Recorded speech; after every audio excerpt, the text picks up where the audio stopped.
Hello everyone, welcome to Momentum IS, Vishleshan, short session concrete analysis, a platform that relays you with clarification and application. And in this session, we are going to move on ahead with monetary management and financial inclusion. So let's begin. Now, इस graph से हमें ये पता चलता है कि banks ने recent times में किस हिसाब से क्रेडिट या फिर लोन फैसिलिटी को एक्सपैंड किया है या रिड्यूस किया है फॉर द जनरल पब्लिक.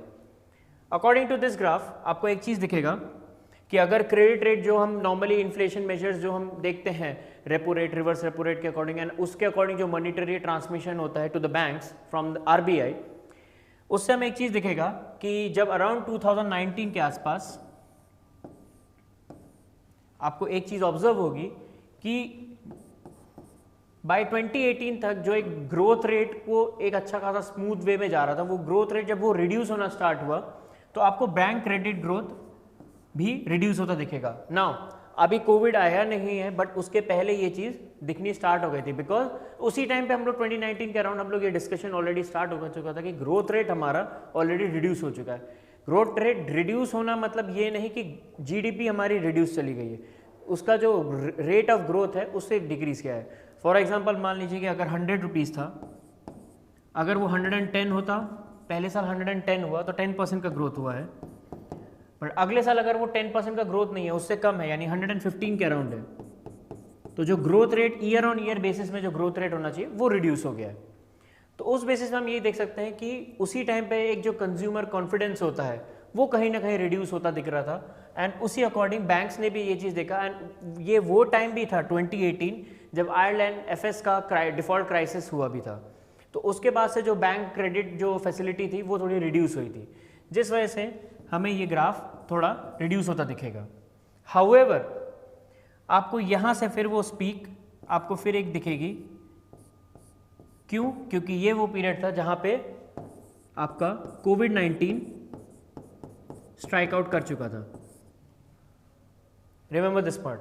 तो यहाँ से एकदम से वो क्रेडिट रेट थोड़ा सा इंक्रीज हुआ था बट वो फिर नॉर्मल एक फ्लक्चुएशन के साथ ही रहा.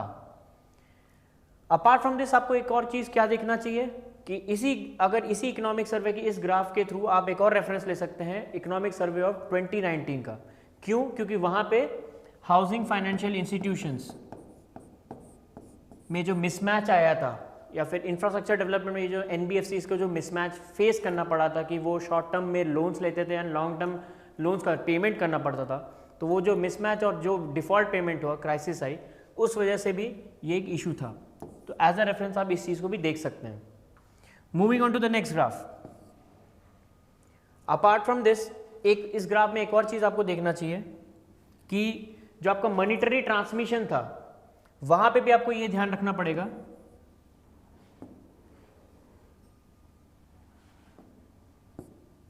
कि बैंकिंग्स में किस हिसाब से वो मॉनिटरी ट्रांसमिशन हुआ है. नाउ अराउंड फ्रॉम 2019 से लेकर अगर 2021 का ये पीरियड देखें तो आपको एक चीज़ ऑब्जर्व होगी कि 250 बेस पॉइंट्स के अराउंड RBI ने अपना इंटरेस्ट रेट रिड्यूस किया था. But this is a quantitative instrument. इस चीज़ को अगर रियल लाइफ में अगर देखना पड़े या बैंक्स ने क्या उस चीज़ को रिड्यूस किया है कि नहीं, उस चीज़ के लिए हमें यह भी देखना पड़ेगा कि मॉनिटरी ट्रांसमिशन हुआ है कि नहीं. मॉनिटरी ट्रांसमिशन के लिए आप एक चीज़ देखेंगे कि public sector banks and private sector banks इन्होंने किस तरह से रिड्यूस किया है. अगर आउटस्टैंडिंग लोन्स के लिए देखें या फिर फ्रेश लोन्स के लिए देखें तो ये एक थोड़ा सा अलग सिनारियो या अलग फिगर आपको दिखेगा. आउटस्टैंडिंग के लिए पब्लिक सेक्टर बैंक ने ज़्यादा मूवमेंट किया, अपने मॉनिटरी ट्रांसमिशन दिखाया जब RBI ने रिड्यूस किया था. Similarly for fresh loans public sector bank ने वहाँ पे भी ज़्यादा एफर्ट दिया कि इस मॉनिटरी ट्रांसमिशन को और इजी वे में दिखाया जा सके. तो ये अराउंड कहीं पे 135 बेस पॉइंट इन्होंने रिड्यूस किया था और इन्होंने 123 बेस पॉइंट, यानी कि अगर RBI ने 250 बेस पॉइंट का मतलब हुआ 2.5% रिड्यूस करना अपने इंटरेस्ट रेट को, और यहाँ पे वही चीज़ मतलब डिवाइड बाय अगर आप 100 कर ले अपने बेस पॉइंट को तो आपको आपका वो एक्चुअल इंटरेस्ट रेट पता चल जाएगा इन टर्म्स ऑफ परसेंटेज. वहाँ पे ये आपको दिखेगा कि ये 1.35% बैठता है और ये 1.23%. फॉर फ्रेश लोन्स के लिए इन्होंने क्या किया, यहाँ पे इसे 210 बेस पॉइंट्स रिड्यूस किया गया था और प्राइवेट सेक्टर बैंक ने भी इसे 1.77% किया था, यानी 177 बेस पॉइंट तक रिड्यूस किया था। तो एक चीज़ आपको ये चीज़ देखना पड़ेगा कि हाँ मॉनेटरी ट्रांसमिशन किस तरह से हुआ है और कैसे हुआ है। तो नॉर्मली आपको दिखेगा कि पब्लिक सेक्टर बैंक ज़्यादा इमीडिएटली रिएक्ट करती हैं उस मेजर्स के ऊपर, आरबीआई जो भी लेती है।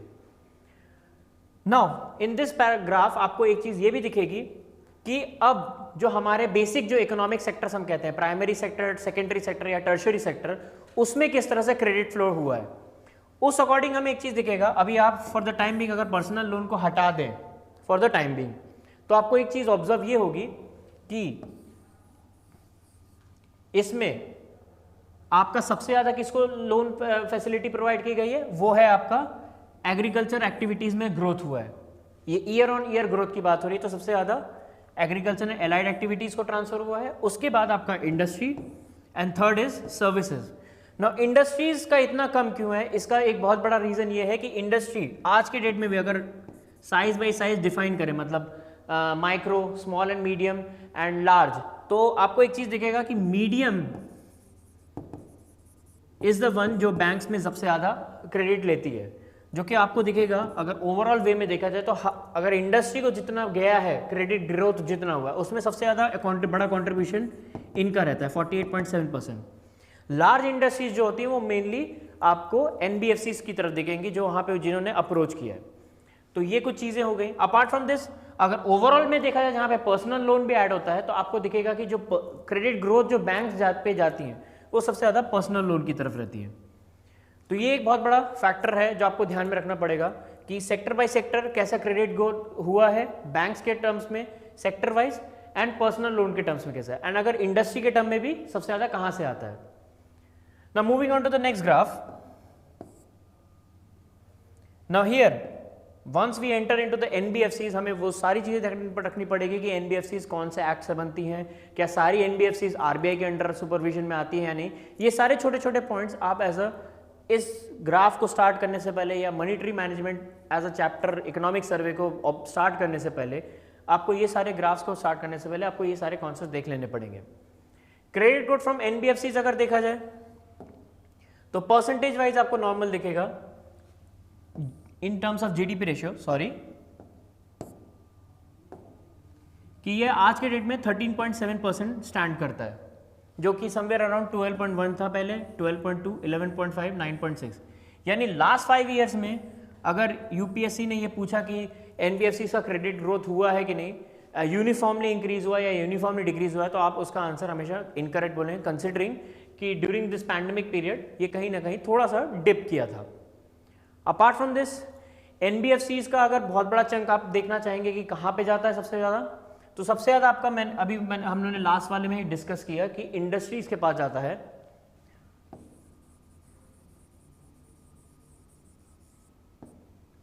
और इंडस्ट्री में भी लार्ज इंडस्ट्री सबसे ज़्यादा इसको उठाती हैं, इसका बेनिफिट उठाती हैं, और समवेयर अराउंड ये 90% ग्रोथ इसमें पाया गया है।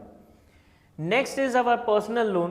पर्सनल लोन या फिर रिटेल जिसे आप कह सकते हैं, रिटेल लोन को ज़्यादा दिया गया है उसके बाद।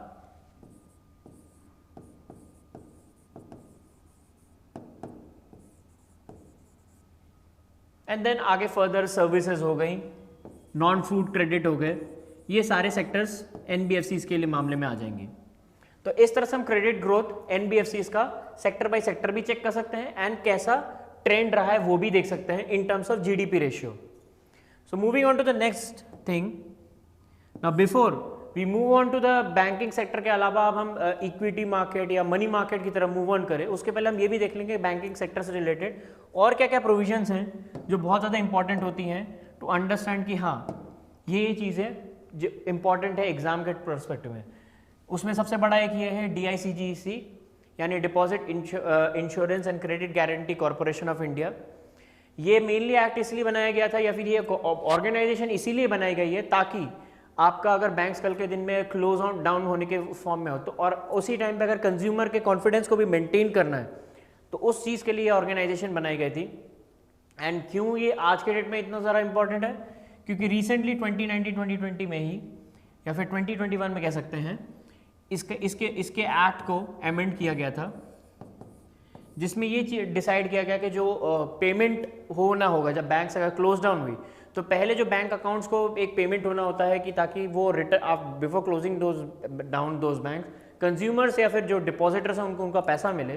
तो जो लिमिट पहले 1 लाख था उसको 5 लाख किया गया है।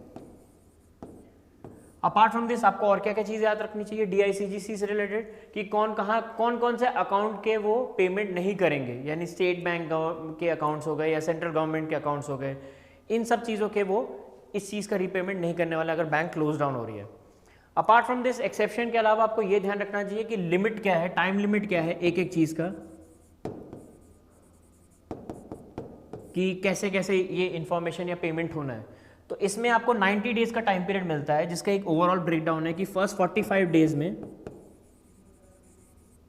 बैंक्स का ये काम होगा कि वो सारा इंफॉर्मेशन DICGC को दे दे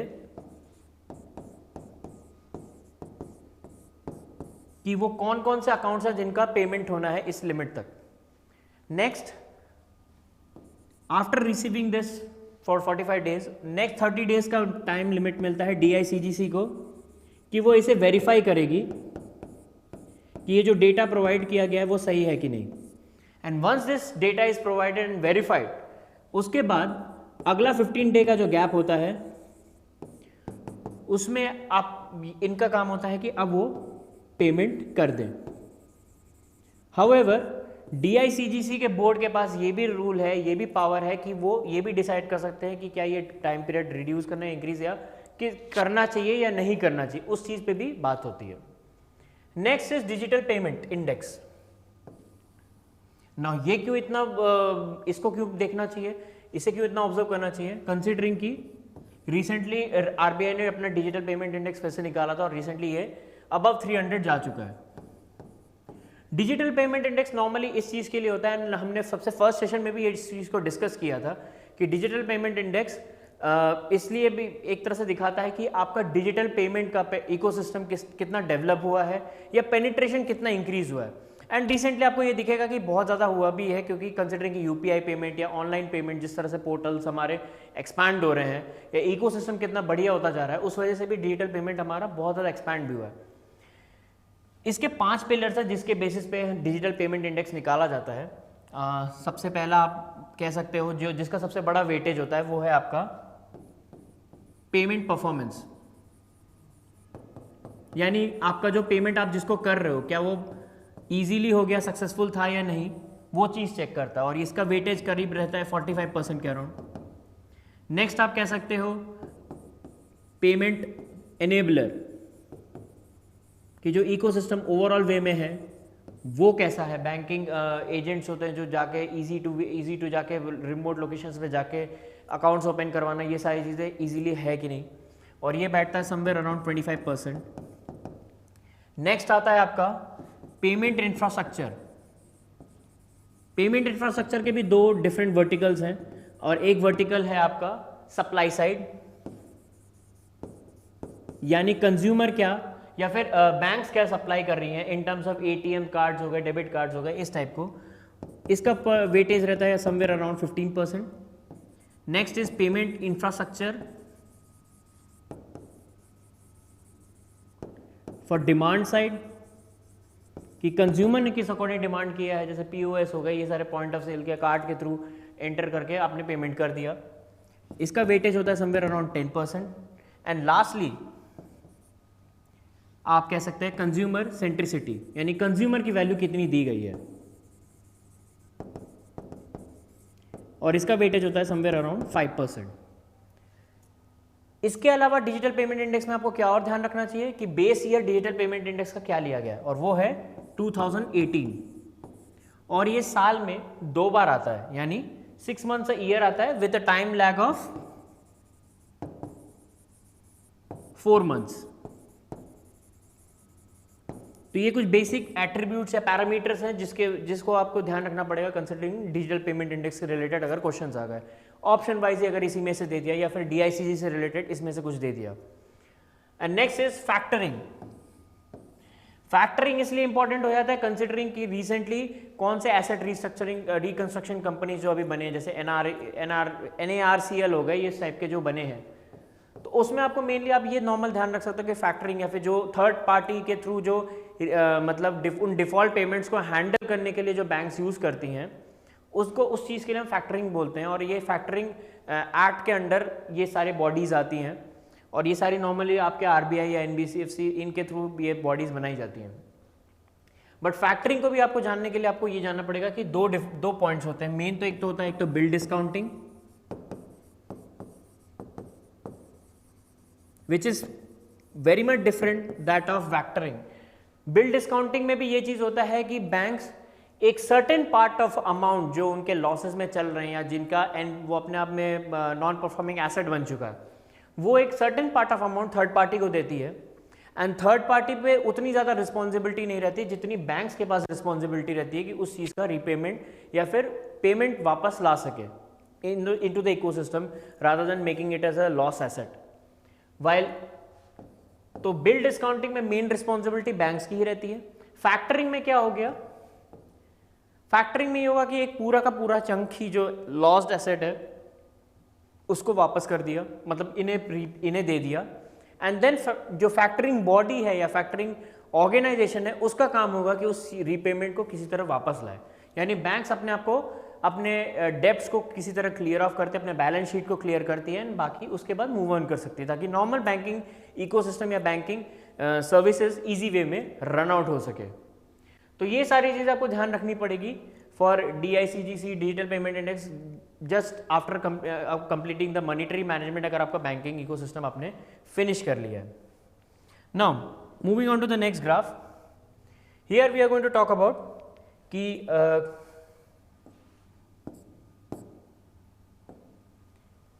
यहां पे आपको एक टर्म दिख रहा है VIX। Now this VIX is actually volatility index होता है। वोलाटिलिटी इंडेक्स मेनली है क्या चीज़, क्या ये दूसरी चीज़ है जो निफ्टी और सेंसेक्स के जैसा नहीं होता है? सॉर्ट ऑफ आप कह सकते हो सेम ही होता है। जस्ट वोलाटिलिटी इंडेक्स कह सकते हैं एक 30 मंथ का एक फ्यूचर प्रेडिक्शन होता है कि इंडियन स्टॉक मार्केट या इंडियन जो भी मार्केट है वो कैसा बिहेव करने वाला है आने वाले नेक्स्ट 30 डेज में। एक टाइम पीरियड वोलाटिलिटी इंडेक्स का लिया जाता है। यानी कि वोलाटिलिटी इंडेक्स जितना ऊपर रहेगा उतना, जितना वोलाटिलिटी इंडेक्स ऊपर रहने वाला है उतना निफ्टी और सेंसेक्स पे ये इम्पैक्ट रहेगा, या फिर एक कंज्यूमर के पॉइंट ऑफ व्यू से ये रहेगा, उनको एक डर रहेगा कि शायद मार्केट डाउन जाने वाला है, क्योंकि वोलाटाइल का मतलब ऊपर नीचे बहुत फ्लक्चुएट करने वाला है।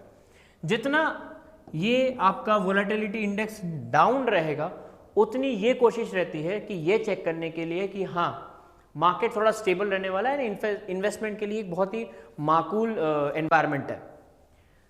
तो विक्स और निफ्टी के बीच में रिलेशन यही है कि निफ्टी के बीच में ही इसको मेनली रिलेशन को निकालते हैं, ये देखने के लिए कि मार्केट इन्वेस्टमेंट में क्या ये इजी रहेगा कि नहीं अगले पीरियड के लिए। तो आप ड्यूरिंग कोविड पीरियड से आप देख सकते हो कि थोड़ा सा ये वोलाटिलिटी इंक्रीज हुई थी, बट उसके बाद नॉर्मली कहा गया कि सेंट्रल बैंक ने थोड़ा इंटरवेंशन किया और वोलाटिलिटी इंडेक्स को रिड्यूस किया जा पाया, जो कि उसके बाद फिर थोड़ा सा इंक्रीज होता दिखा after August 20 September, but again वो कहीं ना कहीं स्टेबल रखा गया है। तो वोलाटिलिटी इंडेक्स से एक और चीज़ ये रहती है कि ये इन्वेस्टर्स को हेल्प आउट करती है कि ये देखने के लिए कि हाँ किस हिसाब से इन्वेस्टमेंट करना चाहिए, स्टॉक मार्केट्स में ट्रेडिंग कैसे करनी चाहिए, वो कैसा दिखता है। अपार्ट फ्रॉम दिस आपको और क्या क्या ध्यान रखना चाहिए, बिकॉज इकोनॉमिक सर्वे में और भी टेबल्स एंड ग्राफ्स है बट वो उतना इंपॉर्टेंट नहीं है। हाँ ये चीज़ आप ये ध्यान रख सकते हैं कि रिसेंटली ये जो ग्राफ का अगर स्टेबिलिटी दिखी है, इसका एक बहुत बड़ा कारण रहा है कि उसी टाइम पे जो डीमैट अकाउंट्स हैं वो बहुत ज़्यादा इंक्रीज हुई हैं। यानी कि रिटेल इन्वेस्टर्स यानी कॉमन पब्लिक का पेनिट्रेशन स्टॉक मार्केट में इंक्रीज हो रहा है, और ये समवेयर अराउंड आपको दिखेगा 44 to 45% के अराउंड दिखेगा, जो कि रीसेंट टाइम से 38% था। तो एक बहुत बड़ा चंक अब उन्हें ये भी दिख रहा है। एंड आप इसके लिए आप ये भी कह सकते हो कि एक बहुत बड़ा प्रमोशन जो रिसेंट टाइम्स में हो रहे हैं अलग अलग ऐप्स एंड मोबाइल ऐप्स के थ्रू दिखेगा, जो स्पेसिफिकली स्टॉक मार्केट और इनसे रिलेटेड ही है। तो मेनली आपको इस ग्राफ से ये देखना था कि इंडिया वोलेटिलिटी इंडेक्स होता क्या है, इसका रिलेशन क्या है, एंड रीसेंट टाइम्स में ऐसा क्या हुआ कि ये जो इंडेक्स में रिडक्शन दिखा या फिर जो आईपीओज आपने रिसेंटली देखे हैं या कैपिटल स्टॉक मार्केट में जो अभी वैल्यू इंक्रीज हुई है एक एक की इश्यूज की, वो क्यों हुई है, जिसका बहुत बड़ा कारण यही दिखता है कि डीमैट अकाउंट्स बहुत ज़्यादा ओपन हुए हैं, रिटेल इन्वेस्टर्स के पेनिट्रेशन बहुत ज़्यादा एक्सपैंड हुआ है, तो ये कुछ कारण हैं। अपार्ट फ्रॉम दैट इंटरनेशनल या नेशनल जो पॉलिसीज या जो भी डे टू डे एनवायरनमेंट में चल रहा है पॉलिटिकल एंड और भी इकोसिस्टम इकोनॉमिक एनवायरनमेंट, वो चीज़ भी कहीं ना कहीं अफेक्ट करती हैं। Moving on to the next thing कि वंस ये आप डेब्ट और इक्विटी को समझ लो, इसके बाद आता है कि इंश्योरेंस एंड पेंशन, इस पे क्या चल रहा है। इकोनॉमिक सर्वे ने एक बहुत बड़ा चंक इसमें भी दिया है, एक डेटा दिया है, बट उस डेटा को मैंने आपके लिए एक कोशिश किया है कि इसी टेबल यहीं पे आपको डायरेक्टली विजुलाइज करा सकूं। इंश्योरेंस में भी आपको दो पैरामीटर पे ही देखना है। पहला है आपका insurance penetration rate and insurance density. Insurance penetration rate जो है वो आज के डेट में 4.2% बैठता है एंड इंश्योरेंस डेंसिटी जो है वो आज के डेट में $78 बैठता है, जो कि अभी भी इंटरनेशनल स्टैंडर्ड्स के प्लेटफॉर्म के है, अगर वो उस पर देखें तो ये बहुत नीचे बैठता है। पेनिट्रेशन रेट में और डेंसिटी में ये एक चीज़ आपको ये भी बताना चाहिए कि ये डेफिनेशंस होती क्या है। पेनिट्रेशन रेट हो गया कि जो आप प्रीमियम पे करते हैं इन टर्म्स ऑफ अगर जीडीपी के रेशियो के इसका रेशियो निकाले तो उस बेसिस पे ये जो परसेंटेज वाइज आता है that we call as penetration rate.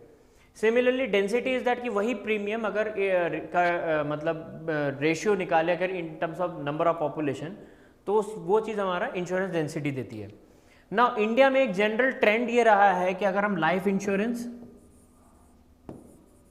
And non life insurance sector को देखें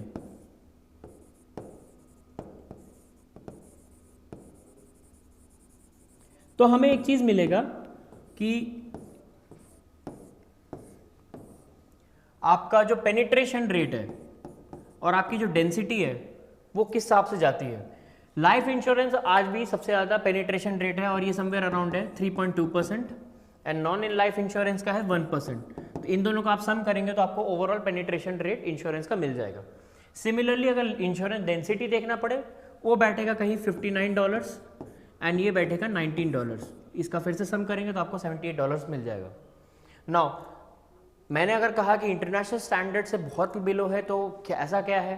अगर आप ओवरऑल वे में देखें इंश्योरेंस पेनिट्रेशन रेट को देखा जाए तो ओवरऑल वे में टॉप 5 कंट्रीज को अगर देखना है तो सबसे पहले आपको दिखेगा ताइवान, नेक्स्ट आपको दिखेगा साउथ अफ्रीका,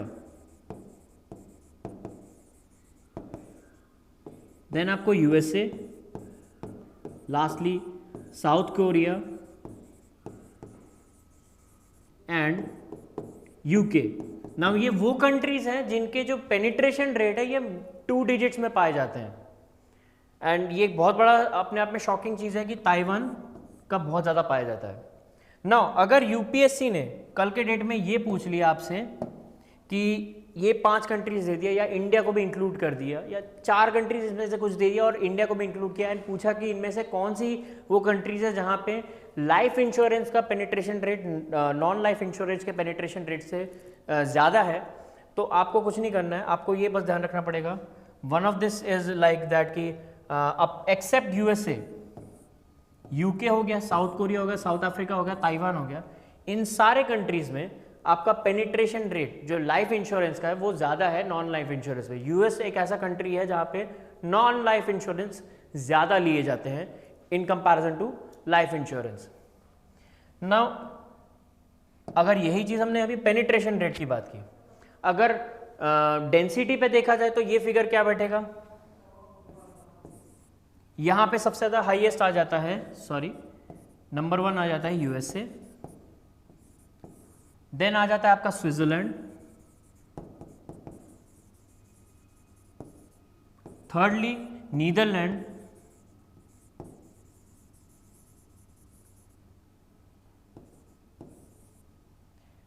उसके बाद आपका आ जाएगा फिर से south Korea and lastly Taiwan. ना इस केस में भी अगर देखा जाए या फिर ये इस केस में भी अगर नंबर्स को सारे वो देखे जाए कि किस में नॉन लाइफ इंश्योरेंस और लाइफ इंश्योरेंस के टर्म्स में कि कौन सा ज़्यादा बैठता है या कौन सा कम बैठता है, तो उसमें भी आप एक चीज़ देख पाएंगे कि स्विट्जरलैंड हो गया, साउथ कोरिया हो गया, ताइवान हो गया, I guess it is Singapore. तो इन केस भी वैसे भी सिंगापुर का ज़्यादा होता है लाइफ इंश्योरेंस का density when it compare to non life insurance. खाली यूएस एंड नीदरलैंड एक ऐसी कंट्रीज होंगी जहाँ पे ये चीज़ थोड़ा सा यहाँ पे नॉन लाइफ इंश्योरेंस का ज़्यादा एक्सेप्टेंस है। नाउ अगेन स्टैंडर्ड्स के हिसाब से देखा जाए तो ये इंडिया के 100 टाइम्स मोर बैठते हैं। मतलब यूएसए तो आपको कहीं ना कहीं आपको ये दिखेगा कि $7,900 के आसपास बैठेगा इसका इंश्योरेंस डेंसिटी। तो ये कुछ चीज़ें पॉइंट्स हैं जो आपको ध्यान में रखनी चाहिए, या कितना इंश्योरेंस वाइज एक्सेप्टेंस है कंट्री में, वो भी आपको बताती है। अगर नॉर्मली आपको देखना है कि इंश्योरेंस में अभी रिसेंटली ये भी आप ध्यान रखना कि एफडीआई लिमिट इंक्रीज की गई है, तो उसलिए भी ये सारे पॉइंट्स इंपॉर्टेंट बन जाते हैं कि एफडीआई लिमिट को 49% से 74% किया गया है। तो एक वो पॉइंट भी आ गया है, मतलब इन terms of, because it is in terms of current affairs, इसलिए इंश्योरेंस सेक्टर थोड़ा सा इंपॉर्टेंट बन जाता है। नेक्स्ट कमिंग टू दिस कि ओवरऑल वे में अगर देखा जाए पेंशन में भी जो नंबर ऑफ सब्सक्राइबर्स हैं आज के डेट में, वो उसमें अगर देखेंगे हमें एक चीज़ दिखेगा कि सबसे अगर ज़्यादा इंपॉर्टेंट है न्यूज़ के टर्म्स में, तो आप अटल पेंशन योजना को देख सकते हो। अटल पेंशन योजना में अगर स्टेट वाइज देखना है कि नंबर ऑफ सब्सक्राइबर्स किसके ज़्यादा है, तो आपको दिखेगा वो उत्तर प्रदेश का है, then it is Bihar, then it is West Bengal, Maharashtra, Tamil Nadu, then Kerala, Karnataka आ जाएगा, नॉट केरला बिकॉज केरला का अटल पेंशन योजना में उतने नंबर ऑफ सब्सक्राइबर नहीं दिखते हैं अगर नंबर ऑफ इन स्टेट्स के कंपैरिजन में देखा जाए। अटल पेंशन योजना में और क्या ऐसा क्या है कि ये न्यूज़ में इतना रहा, सबसे बड़ी बात रही कि रीसेंट टाइम्स में इसने कैसा ट्रेंड दिखाया है, वो चीज़ बहुत ज़्यादा इंपॉर्टेंट हो जाता है कि आज के डेट में जो 18 to 25 एज वाले जो हैं, कितने सब्सक्राइबर्स हैं जो इस एज में इन्होंने इस योजना को सब्सक्राइब किया है, वो आपको दिखेगा समवेयर अराउंड 45% के अराउंड दिखेगा। अपार्ट फ्रॉम दिस और क्या चीज़ इसमें इंपॉर्टेंट बन जाती है, ये होता है कि आपका जेंडर गैप है, यानी कि कितने फीमेल लोगों ने इस चीज़ को इस प्रोग्राम के साथ जुड़े हैं, कनेक्ट हुए हैं, वो भी रिसेंट टाइम्स में रिड्यूस हुआ है या नैरो हुआ है, और ये कम समवेयर अराउंड बैठता है आपका 44%। अपार्ट फ्रॉम दिस और क्या आपको इस चीज़ में अटल पेंशन योजना में ध्यान रखना चाहिए, वो ये है कि ओवरऑल वे में अटल पेंशन योजना में जो बहुत सारे ये है आपके स्लैब्स बने हुए हैं जिसके अराउंड आप वो पेंशन ले सकते हैं। तो 1000 रुपीज़ पर मंथ का जो स्लैब है वो समवेयर अराउंड 78% लोगों ने लेके रखा है। देन 2000, 3000 एंड 4000 इन स्लैब्स का मिला के ये समवेयर अराउंड बैठता है 8%, और रिमेनिंग जो है वो 5000 रुपीज़ पर मंथ के जो पेंशन स्लैब में बैठे हैं, ये बाकी उसमें आते हैं। तो with this we are going to finish this session and hope you like this video, and for getting more updates, for getting more fabulous videos, you can check out our website https.momentumaz.com and subscribe to our YouTube channel to get more updates and more videos. Thank you so much.